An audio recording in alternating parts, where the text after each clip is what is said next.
Hey, what's up, everybody? Welcome back to the Mic Drop Show, and I am Mike Morawski. We talk here every week on Wednesday, where we turn real estate into clear moves, clear education, clear knowledge that you can use today in today's environment.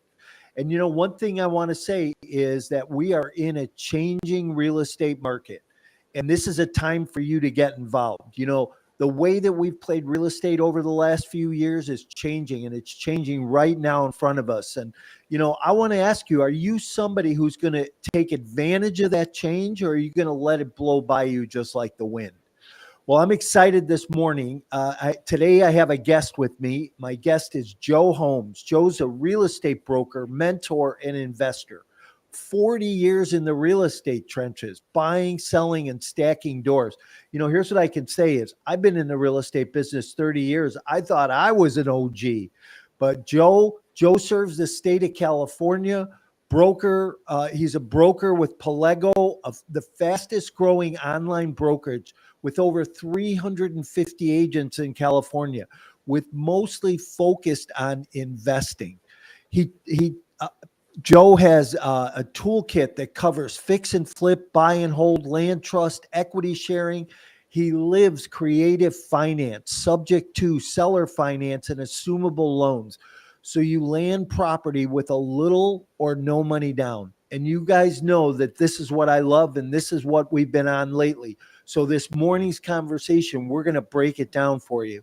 Joe's a proven negotiator. He looks for strong terms and opens doors to off-market deals, foreclosures, and land contracts, and has a handful of pocket listings. He built selling your home in any market, an internet direct mail and targeted ad system that moves homes fast and for top dollar. And here's just a quick note. Education only runs the numbers. You've got to look at everything that you're doing and take the action. Get the education and take the action. But today we're going to dig into creative deal structures, negotiating, playing to eliminate the risk, creating control, and repeatable processes that'll help you continue to build your business. Welcome, Joe, to the show this morning. Joe, how are you? I'm doing great, but who was that you were describing? Oh my gosh. Yeah, you know what? And I had to throw that comment in there that, I've been in the business 30 years. I thought I was an OG, but 40 years. And that time most of that business has been investing. Yeah, absolutely. And Mike, I hate to tell you, but in a couple of years, it'll be 50 years that I've been in the business. Wow. Yeah. Holy cow. Long time. My dad started me out on this trek when I was young.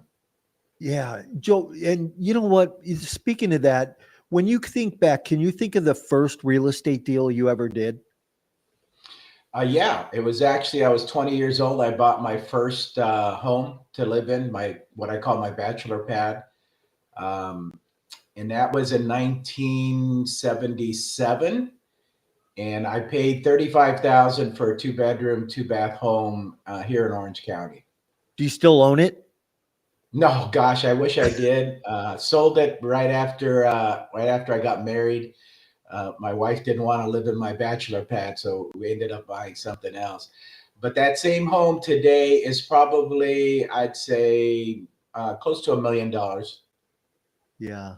Isn't it interesting? There's that old Chinese proverb, Joe, that says, you can plant a tree today, or you could have planted it 20 years ago. And, things continue to grow. So, whether you got in real estate 30 or 50 years ago, like you and I, or whether you get involved today, there's still a lot of opportunity in front of you in the real estate space. Yeah, absolutely. And that's what I like doing now. I like teaching the younger generation, how to buy houses creatively, using seller financing, subject to financing, whatever's out there and available. I've been doing this again. The first investment that I bought right after I bought my house was a subject to deal. So, I've been doing subject to for close to 50 years now. Wow. That's amazing. That's simply amazing. Hey, speaking of the first deal you ever did, um, what did you learn from that? I think the biggest thing I learned is how to negotiate. It Mm. was a deal where the owner of the property was getting divorced, and they didn't want it was a condominium, and they didn't want it anymore. And they said, they put an ad in the paper. I remember papers. I think you and I remember papers. Nobody else Oh does. yeah. But they put an ad in the paper, take over my payment. And I said, well, what is that? I've never heard of that. So I called, and the lady said, well, I don't want this. You could just take over my payment. And back then it was an FHA loan, and you could still do that with FHA. You can assume FHA mortgages. But back then I literally just stepped in and negotiated that and took over the payment. I did have to go to the bank because there was a second on there. And back then you could actually go into a bank and talk to the bank president. It was a local bank, so it wasn't, Bank of America or Chase or anything like that. And I literally sat across from his desk and renegotiated the second, which was at 17% interest rate. Ooh. Yeah, remember that this was the Carter years, right at the end there, and then Reagan came in 1980, and started lowering all the interest rates. But yeah, it was really high, and I actually negotiated that down to 10% and extended the payment period out because it was coming due. And that was just incredible. Just, literally, I was actually there with my wife, and the guy said, well, we can't do that. We just can't do that. And I said, okay. I looked at my wife. I said, okay, let's go. By the time we hit the door, the guy goes, oh, wait. Yeah. Okay, I'll do it. So I just learned so much from just that one exposure to somebody that, he had a second on this property. There was not a lot of equity. I know he didn't want to foreclose. He would have lost money. So, he just was trying to get the best deal, and that the bulb went out in my head like, oh, okay, this is what it is about negotiating. It looks like I Yeah. had the stronger hand this time, Yeah. and won that. And believe it Yeah. or not, that one I still do have. I've owned that one for almost 50 years now. Wow. It's crazy. Along the way, I'm sure you've refinanced that, pulled cash out tax free, continue to own it. It continues to pay for itself over and over again. And, there's probably a ton of equity in that house today. Yeah, there is. Yeah, Yeah. Yeah. absolutely. Yes. Mhm. And that's the amazing thing about real estate. I think people get caught up in the fact that, I don't have money, or I don't know how to do this, or, I don't have the education, I don't have the credit. And really, when I got started, I didn't have any of that either. I didn't have money. I didn't have education. I went to a seminar. Do you remember Robert Allen? Yes. Oh Yeah. man, Robert Allen Mhm. was the first seminar I ever went to, and he hooked me. I mean, he hooked me into real estate, and it was just amazing the things he taught about no money down, other people's money, how to negotiate, the questions to ask the seller, and it's the same things that you and I teach people today, Yeah. on how to do more real estate. Hey, before we get too deep into that, though, I want you to tell people about Palego Real Estate and what that's all about. You have 350 agents in the state of California that work for you, or part of your brokerage. Talk a little bit about that. Palego is basically an investor-friendly, agent-friendly brokerage. Our fees are very simple. We charge $85 a month, and you keep 100% of your commission, and we charge a transaction fee of $850, and that's it. And yes, I have agents up and down the state. I'm actually going up to the Bay Area in January to do some training up there with some of the agents. So I get around, San Diego, San Francisco. Obviously, I'm here in Orange County and LA, and I do a meetup every month here for investors and my agents as well. Yeah. So it's just a different way to become active in real estate, having your real estate license. Yeah. Yeah. It's interesting what you said about investor friendly, because I remember, I got in real estate, early 90s. So a little bit after you. And, I remember being in a Century 21 office and all the agents were like, don't deal with investors. They're hard to deal with. You don't want to work with investors. And, I've always been the guy who goes the other way, right? If you tell me, to go in this direction, I'm going to go in this direction. And that's what I did. I worked with investors. 80%, 85% of the business that I did when I was a residential real estate agent, I did catering to the investor clientele out there. And I did really well. I mean, we sold 125 listings a year, our team, from, investor stuff. So, the investor business out there, it really can help bless a typical real estate agent, add to their business. And you've kind of proven that out. Yeah, I love working with investors. They have a mindset. Basically, Joe, is this deal going to make me money at the end of the day? They don't care what the furniture looks like. They don't care, about anything other than, what you see here, or can you prove to me that we're going to make some money at the end of the day? That's all they care about. So it's to me, Yeah. I enjoy that more than, shuffling some people around in my car, looking at 10 houses and then putting an offer in, hopefully at the end of the day. Yeah. I remember doing an investment deal years ago, and the seller, older woman, her husband had passed away a couple years before that, and she said, "Hey, the car in the garage goes with the house." And I said, Mm. "Oh, okay."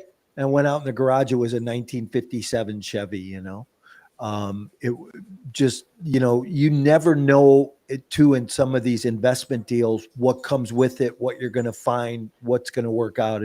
Have you ever had any experiences like that? A few years back, we were buying a property, and it was actually a subject to property. We put no money down, and there was a tenant in there, and that was the issue, and so we had to evict them, and that took a few months. And these tenants left a giant pig in the garage. It was their Oh, pet. Yeah, it was their pet. And we had them evicted, and to the point where, which is really rare for me, because I usually get them out before the sheriff comes, but the sheriff came and actually, locked them out of the house, like you see on YouTube, and I have some YouTubes on that as well. Um, but they left the pig, and I kept calling them. This was like a week later, and I told my business partner and his wife, I said, what do you guys want to do with the pig? Because I can tell you what I want to do. I want to have a barbecue in the backyard and invite everybody and have a good, feast. And my partner's wife says, "Oh no, you can't do that." So she's frantically, calling around animal shelters, rescues, and all that stuff. Had somebody lined up, and then they actually came back and picked up the pig. So that was good. But we had been taking care of the pig for about a week for them. wow. That's Yeah. interesting. That's funny. Yeah, you hear all kinds of crazy stories, right? Hey, talk about your meetup. I've been to your meetup. I've spoken at your meetup. Geez, I've been on your podcast. Talk about your meetup and your podcast a little bit, and how people can find that stuff and plug in. The meetup is on meetup.com. It's once a month, usually at the end of the month. Last week on a Monday. And we changed the location recently because we had rain in California, believe it or not. So we had some rain, so we had to bring it indoors. But my meetup is focused on that individual investor, the one that may be starting out, the one that like yourself, that's been doing real estate for a long time. And I want you guys, the young and the experienced, to meet each other and to talk and to say, okay, this is what you should do. This is what I did. This is what's going on right now. It's really a networking meeting. The first half hour is networking, and then I actually have a speaker, and speaker speaks for about an hour or so on different topics, like multifamily investing. And then after that is literally just networking. And I get a lot of interest and a lot of calls, a lot of follow up from that, because I always tell everybody that I'm available to meet with you for an hour. All that I want you to do is buy me a cup of coffee or buy me lunch. I prefer lunch. And so my lunch schedule is pretty full during the week. In fact, like yesterday, I had a lunch and a coffee yesterday. So I was good all day yesterday. Yeah. So yeah. So anyway, that's the meetup, and the podcast. I do a podcast every Thursday at 4 o'clock. It's called The New and Experienced Investor, and it is with one of my mentees, and I've been training him since COVID. He was on a Zoom call with me on COVID, and it was like deer in the headlights type situation. And I'm looking at him going are you there? Is that, some avatar or something? And he finally speaks up. He says, yeah, I'm here. And I go, why are you here? I like to engage people. And so he says, well, this is what I'm looking to do. I go, okay, come buy me coffee or lunch. He bought me lunch. We talked. He was in a band and he was touring. And obviously during COVID, they shut everything down. So, what do you do for income? So I got him quickly involved with wholesaling. I taught him how to wholesale property. He got a property like in the first 3 months. He ended up selling it to me and my other business partner. We ended up flipping. He made $30,000 on that deal. And he said that he was just so amazed on, what I could teach him and what he could do with real estate, that he's still with me today. And we partner up with fix and flips as well. Nice. Yeah, he's a great guy. I like him a lot. You're a co-host on your podcast, so people need to check you out. That's for sure. So let's give them a reason right now why they should check you out. One of the things I wanted to talk about this morning and get in a little bit deep in the weeds on this is creative financing, right? I think we're in a changing real estate market right now.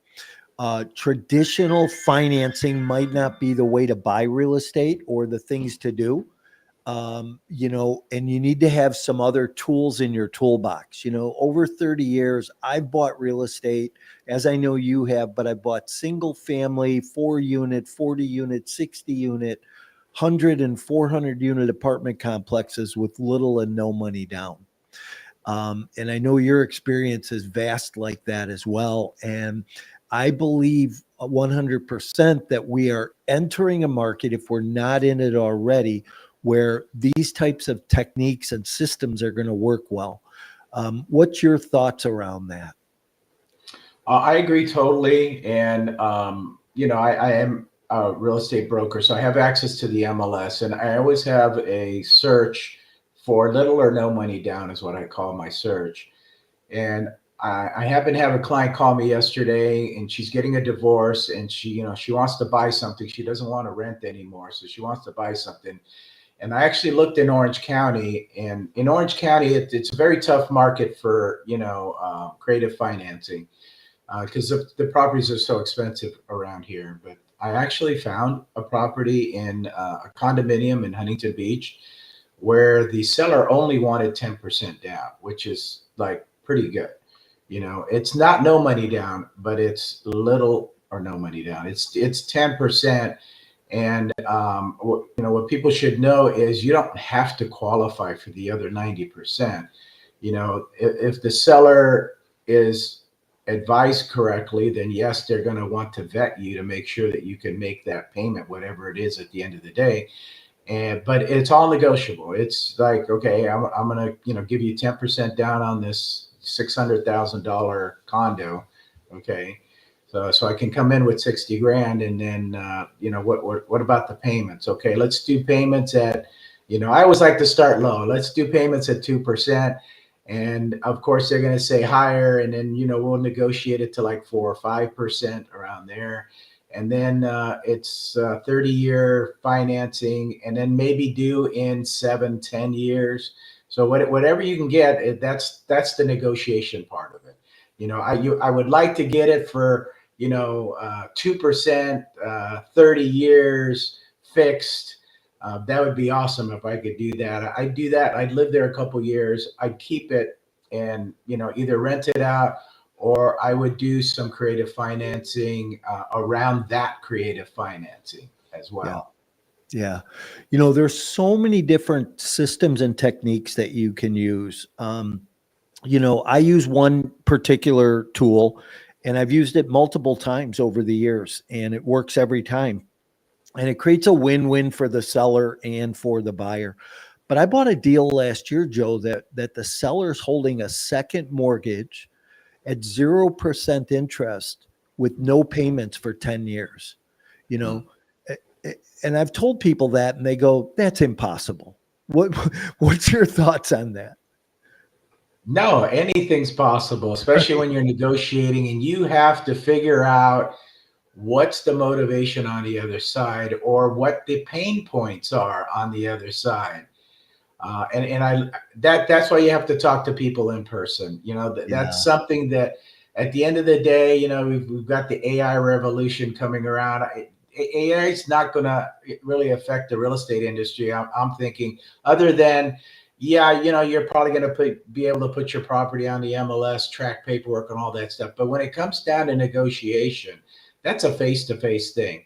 I'm looking at Mike right now, and I'm saying, okay, look, Mike's got, I know it's a background, but he's got a nice place that he's living in, or, maybe that's a workplace or whatever. And I go, Mike looks like he's been here a while. He's more sophisticated. I'm literally sizing Mike up, before I even start the conversation. Hey, Mike, I'm interested in buying your 10-unit complex. What's going on with your life?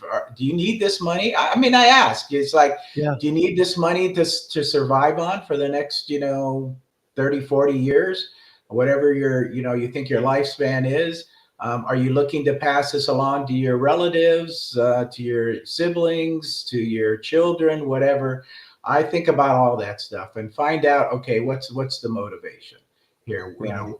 If Mike doesn't need the money, then, a 10-year, no payment for 10 years, 0% interest, because Mike just wants to get rid of this headache in his life. He doesn't want to, wake up every morning and have to deal with that. Then great. Then Mike says great. So yeah, no, absolutely. Absolutely. Yeah. It goes back to the one thing Robert Allen used to say: find the don't wanters. Right? Those sellers that are don't wanters. And those are the easiest deals to structure. And it comes down to control, right? Not ownership, but it comes down to being able to control that asset and have the terms that, are great win-win terms for both the buyer and the seller. Yeah. My mentee, I taught him how to do wrap loans, and a wrap loan is basically when there's a loan underneath, like let's say a first trust deed. He bought the property and then he sells it to a third party, and then he takes and puts basically a second trust deed on there, but he wrapped the first one around it. And the second trust deed was coming due. It was a short period of time. It was like 3 years, and the new owner of the property had to pay him $30,000. And he was asking me, like, you think she's going to pay? And I go, I don't know. I didn't deal with her. You dealt with her. And he goes, I don't think she's going to pay. And last week he told me he got a check for $30,000 on that deal. So yeah, that's awesome. Mm-hmm. Yeah. Yeah, it's interesting. I remember one time, we bought a deal on, we did a subject to deal with a seller. Seller was in trouble, needed to get out. I think it cost us $2,600 to take over the real estate, and at the time it was $175,000 townhouse, back before prices got ungodly, right? Yeah. And then we turned around and we took that property that we did a subject to on, paying $2,600, down to take over the property.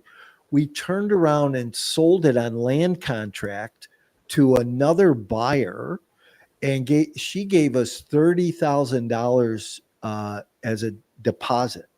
So, it's amazing how you get caught in the middle on some of this stuff. You have control of that real estate. You have the ability to buy it, sell it, lease it, fix it, flip it, do whatever you want with it.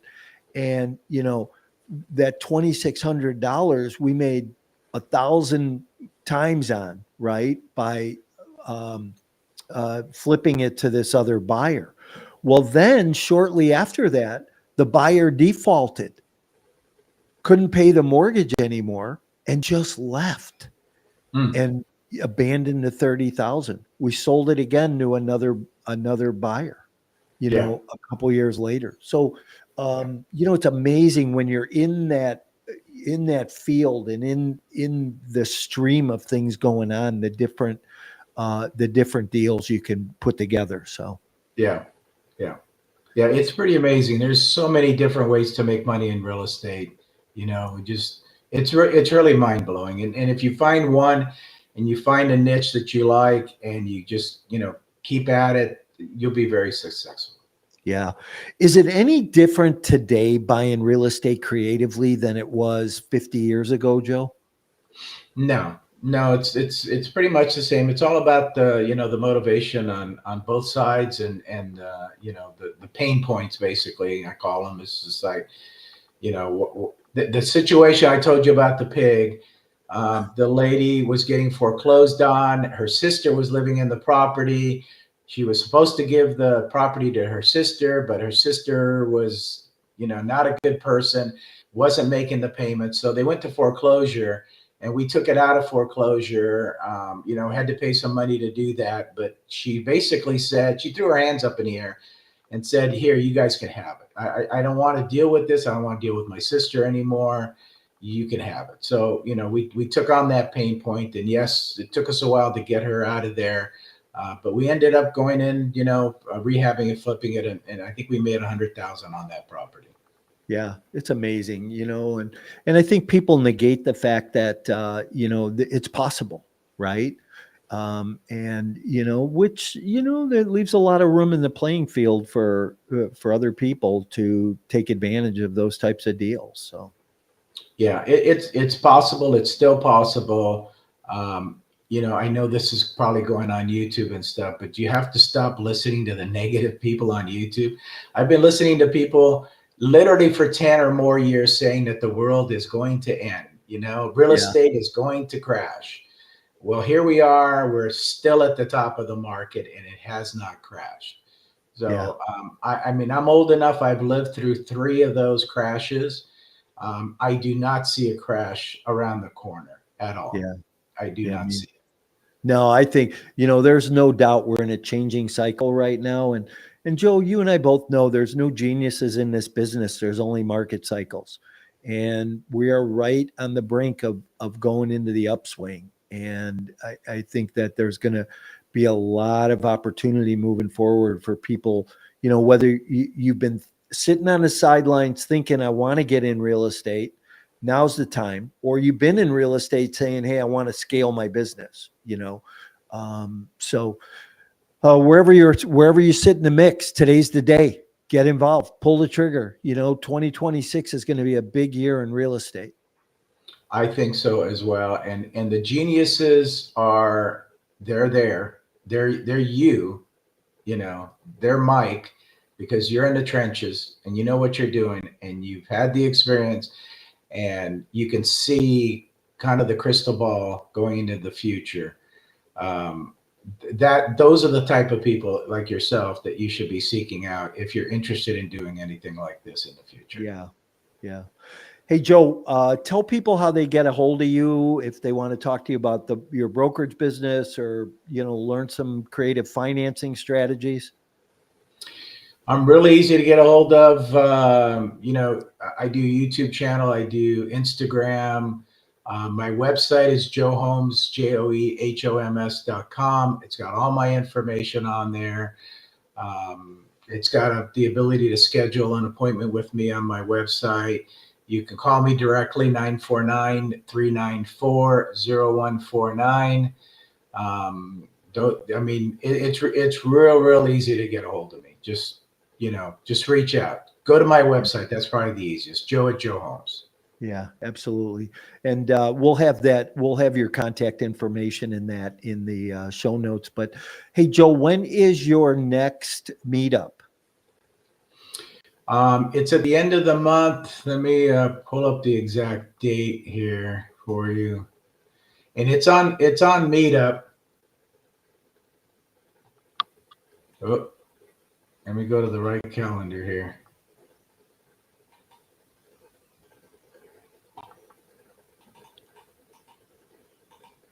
It's on the 29th at 6 p.m.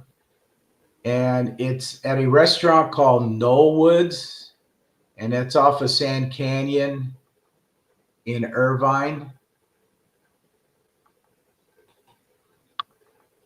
Okay. 6 o'clock, and that is what I call my crystal ball event. So each end of year, I predict what's going to happen for the next year, and we're going to go over what I said last year, which I didn't get very close on one prediction, and that's because Jerome Powell is still the Fed. If he was out of there, my prediction would have come true. But then I will predict what's going to go next year. It's actually a really fun event. It's just like me guessing what's going to happen next year, because as well as I do, people look at us and they say, okay, what's going to happen in the future? So I took it as a learning event, and I'm going to predict to see what happens, and I hold myself accountable every year by going over what I said last year. Well, I'm going to be there to listen to your predictions this year. That's okay. for sure. So. Okay. Hey, Joe, thanks for being here this morning. I appreciate you. I am going to move you out and say goodbye to everybody. Okay. Thanks for having me. I appreciate it. Hey, you bet. You have a great day. We'll catch up soon. And our mastermind is next week on the 9th. Yeah. Okay. So, all right. We will see you soon. Okay. Take care. You too. Have a great day. Bye. Hey, everybody. You know what? It is always fun to talk about creative financing, little or no money down deals, especially when you have the conversation with somebody who's been doing it longer than you. And, I've used creative financing strategies for 30 years. Joe's used them for 50 years. It just shows you that these tools, these techniques are timeless and can be used over and over and over again in what you do. You may be a traditional real estate buyer. You may be somebody who's been wanting to get into real estate, whatever. It doesn't matter. To have these tools in your toolbox that you could call on or use whenever you need them. There's going to be those situations. And some of the best techniques out there are when you can marry traditional purchases with non-traditional purchases and come together. So some of those can be the best deals you can find. So if you're somebody who's looking to dig in a little bit more, learn a little bit more, I have a master class coming up next week, December 9th. I am doing a master class at 5 o'clock Central Time, where I'm going to spend a couple of hours for free just teaching you a technique and a system that I've used over and over and over again to buy millions of dollars worth of real estate, everything from single family to 400 unit apartment complexes. I'm going to teach you where to find those deals. I'm going to teach you how to find them. I'm going to teach you what to say to sellers, how to approach sellers, how to talk to sellers, the right questions to ask, what you should care about, and how you create a win-win structure. Then I'm going to give you a contract for the one system, one technique that I currently use. And I'm going to work with you and help you stay accountable to taking some action and activity in order to grow your real estate portfolio in 2026. If you own one piece of real estate, you're better off than most of the American population. If you own 5 pieces of real estate, you're going to retire very comfortably. So where do you want to be over the next year or over the next 5 years? This can be a very slow scaling business. It can be a very fast scaling business, however you want to do it. But join us at that master class. The link will be in the show notes for you to register, but it'll be at masterclass.multifamilyinvestmentsecrets.com, and we will look forward to seeing you there. Have a great week, everybody. If I can answer any questions or do anything, don't hesitate to reach out.